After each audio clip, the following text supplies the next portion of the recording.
एक बात बताओ, आपने आज तक कितने का हैंडबैग देखा है? 1000 रुपए का देखा होगा, 50,000 का भी लग्जरी हैंडबैग देखा होगा, और वो भी साइज में नॉर्मल रहता है। लेकिन अगर मैं इतना छोटा सा हैंडबैग दूं तो उसके लिए आप तो 10 रुपए भी नहीं दोगे। लेकिन अगर वही बोलूं कि मेरी उंगली के इतने पार्ट माइक्रोस्कोपिक हैंडबैग के लिए अगर मुझे आप 50 लाख रुपए दो तो दोगे? नहीं दोगे। सिंपल बात है। MSCHF ये एक आर्ट और लग्जरी ब्रांड है और इसने बनाया है वर्ल्ड का सबसे छोटा, सबसे माइक्रोस्कोपिक हैंडबैग, जिसको प्रॉपरली देखने के लिए आपको एक माइक्रोस्कोप चाहिए, क्योंकि एक नीडल के छेद के बराबर है। लेकिन इसको अगर जूम्ड स्टेट में देखोगे तो इसका जो डिजाइन है वो एकदम प्रॉपर है। मतलब इतना छोटा होते हुए भी इसके ऊपर का जो डिजाइन है वो एकदम सही है। और इसी यूनिक आर्ट को किसी ने 50 लाख रुपए में खरीदा। एग्जैक्टली बोलूं तो 51 लाख। देखो, एक बात है कि ज्यादातर चीजें डेप्रिशिएट होती है। आपने अगर 1 करोड़ का गाड़ी लिया, मान लो BMW, तो 5 साल बाद या फिर 7 साल बाद उसकी वैल्यू हाफ हो जाएगी। लेकिन जो ये यूनिक आर्ट होते हैं इसकी वैल्यू बढ़ती है।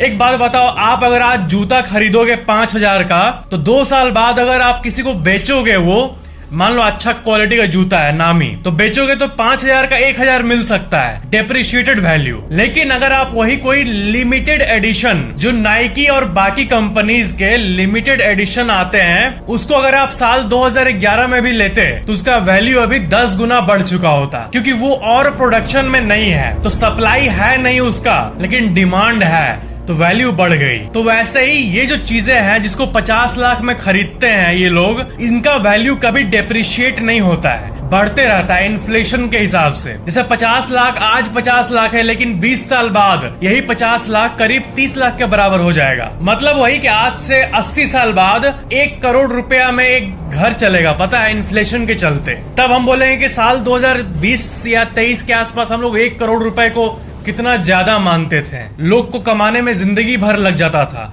अब उतना महीना का लगता है। ऐसा होने वाला है। आपको यकीन नहीं हो रहा इस बात पे? तो पास्ट को देख लो। पास्ट में 10 या 50 रुपए में एक महीने भर का घर का काम चल जाता था, और उस टाइम 10,000 रुपए बहुत बड़ी बात थी। और आज एक लोअर मिडिल क्लास का भी घर 8-10 हजार रुपए से कम में नहीं चलता पर महीने। तो आपका जो सवाल कि ऐसे आर्ट वर्क्स को खरीद के ये लोग इतना पैसा क्यों लगाते हैं, इसीलिए क्योंकि ये यूनिक है, माइक्रोस्कोपिक है, तो इसका वैल्यू बढ़ते रहेगा आने वाले टाइम पे। तो किसी और पैशनेट बायर को ये जब सेल करेंगे तो इनको और ज्यादा कीमत लगेगी। ऐसा नहीं है कि बहुत आर्ट को अप्रिशिएट करते हैं, आर्ट को अप्रिशिएट तो करते हैं, लेकिन मेन मोटिव प्रॉफिट होता है, पैसा। रेनॉल्ड्स फेनोमेनन, ये एक अजीब टाइप की बीमारी होती है, रेनॉल्ड्स फेनोमेनन, जिसमें ये जो हाथ है वो कुछ ऐसा दिखने लगता है। इस बीमारी में क्या होता है कि हाथ के कई जगह पर ब्लड ठीक से नहीं पहुंचता है, तो हाथ का वो स्पेसिफिक पार्ट वाइट पड़ जाता है और किसी पार्ट में ज्यादा ब्लड सप्लाई हो जाता है। जो सप्लाई इस उंगली को होना था वो सप्लाई इस उंगली में चला जाता है, और इस उंगली में जो ब्लड आना था उसमें तो आता ही है,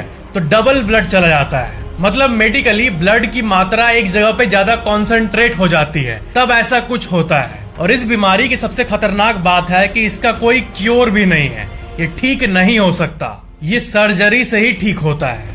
मोबाइल फोन का आविष्कार 1973 में ही हो गया था। उसके बाद से कितनी इनोवेशन हुई और मोबाइल फोन इतने एडवांस्ड हो गए। और जब भी कोई इन्वेंशन होती है तो उससे रिलेटेड चीजें भी आने लगती है। लेकिन मोबाइल फोन के केस में जो इसका भाई है पावर बैंक, इसका बहुत ही अजीब कहानी है, क्योंकि विश्व का पहला पावर बैंक जो है वो साल 2001 में आया था। ये लोगों को बहुत अजीब लगता है क्योंकि 1970 और 30 साल बाद जाके साल 2001 में पावर बैंक आना, मतलब किसी के दिमाग में आया ही नहीं था कि हम लोग पावर बैंक जैसे कोई चीज बना सकते हैं जिसमें पोर्टेबल बैटरी हो और कहीं भी चार्ज कर ले। 2001 में एक चाइनीज कंपनी पाइसेन सबसे पहले पावर बैंक लाई थी। Las Vegas international electronic consumer show करके एक शो होता है, उसमें साल 2001 में पहली बार पावर बैंक का कॉन्सेप्ट लाया गया था। कितनी अजीब बात है, मोबाइल फोन और पावर बैंक के इन्वेंशन में इतना गैप है, बीच में किसी के दिमाग में नहीं आया कि पावर बैंक जैसी चीज भी हम बना सकते हैं। आप लोगों में से बहुत लोगों ने पूछा है कि क्या गवर्नमेंट जॉब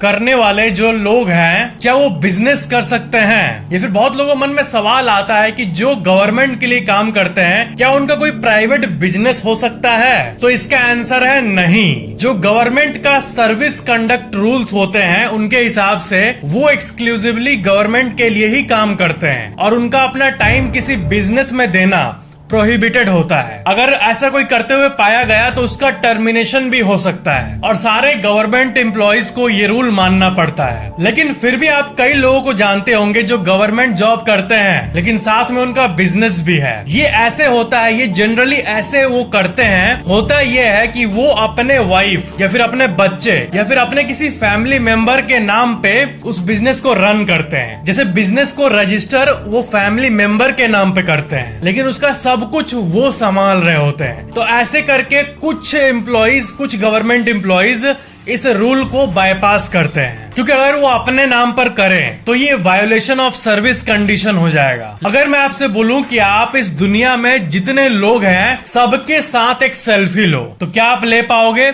सोचो ये कैसे संभव है, इस दुनिया के सारे लोगों के साथ सेल्फी लेना। ये एक इंसान ने किया है एक बहुत ही अमेजिंग तरीके से। जी हाँ, आपने सही सुना, सारे लोगों के साथ सेल्फी। हैरिसन स्मिथ ये गए थे अपोलो 17 मिशन में चांद पर और वहां पर बहुत ही आइकॉनिक सेल्फी इन्होंने लिया था और वो सेल्फी था ये। इस सेल्फी में आप देख सकते हो वो खुद है, अमेरिका का झंडा है और ऊपर में धरती दिख रही है। जैसे धरती से चांद हमें दिखता है बिल्कुल वैसे ही चांद पर से धरती हमें दिखता है आसमान में। तो पूरे धरती, पूरे ऑल ऑफ द ह्यूमैनिटी के साथ इन्होंने सेल्फी लिया उस दिन और एक रिकॉर्ड कायम कर दिया।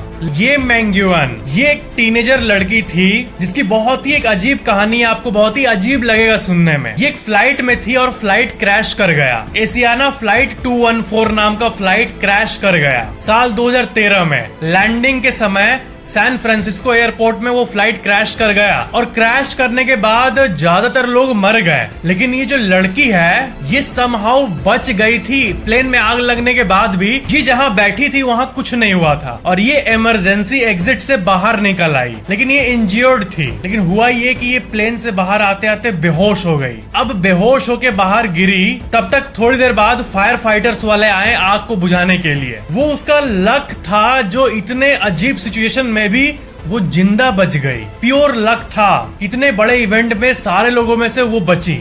लेकिन एक नई अजीब सी चीज होनी थी। वो बाहर आते ही बेहोश हो गई, उसकी बॉडी पड़ी थी तो जितने लोग थे उनको लगा वो मर गई है और इमरजेंसी में जल्दी में फायर फाइटर्स ने, फायर फाइटर का जो गाड़ी था वो कई बार उसके बॉडी को हिट भी कर दिया और वो उसके बाद मरी। मतलब वो प्लेन क्रैश से नहीं मरी थी, फायर फाइटर के ट्रक के 2 बार रन ओवर कर देने से मरी थी। कितनी अजीब बात है। ये बाद में उसका पोस्टमार्टम और एनालाइज जब हुआ उसका बॉडी, तब ये सब चीजें पता चली। और जो फायर वाले गाड़ी पर जो कैमरा लगा रहता है उसमें उसका क्लिप में, फुटेज में ये सब चीजें बाद में दिखी। कितनी अजीब बात है कि प्लेन क्रैश में तो बच गई लेकिन ट्रक आके उसके ऊपर चढ़ गया और उससे वो मर गई।